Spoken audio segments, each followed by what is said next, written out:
Hello everyone, বৃত্ত প্লেলিস্টের তৃতীয় ভিডিওতে তোমাদের ওয়েলকাম। আজকে আমরা বৃত্ত নিয়ে কিছু বেসিক ধারণা আলোচনা করব।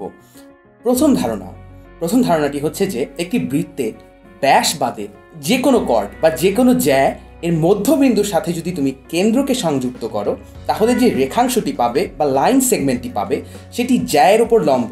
অর্থাৎ আমরা ধরো এই বৃত্ততে যে কোনো একটি জ্যা নিলাম, এবি ধরে নাও একটি জ্যা। তো আমরা বৃত্তর কেন্দ্রবিন্দু অর্থাৎ সি, এই কেন্দ্রের সাথে এই ব্যাসটির মধ্যবিন্দু অর্থাৎ ডিকে সংযুক্ত করলাম, তাহলে আমরা একটি রেখাংশ পেলাম সিডি। তো এখন ধারণাটি হচ্ছে যে এই সিডি রেখাংশটি এবি জ্যায়ের ওপর লম্ব হবে, অর্থাৎ পারপেন্ডিকুলার হবে। দ্বিতীয় ধারণাটি হচ্ছে যে যে কোনো জ্যা এর লম্ব দ্বিখণ্ডক কেন্দ্রগামী।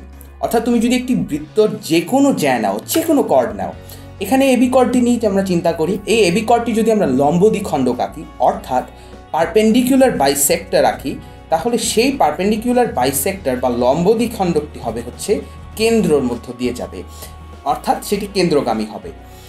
এখানে এবির লম্ব দ্বিখণ্ডক যদি সিডি হয়, সেটি অবশ্যই কেন্দ্র সি এর মধ্য দিয়ে যাবে।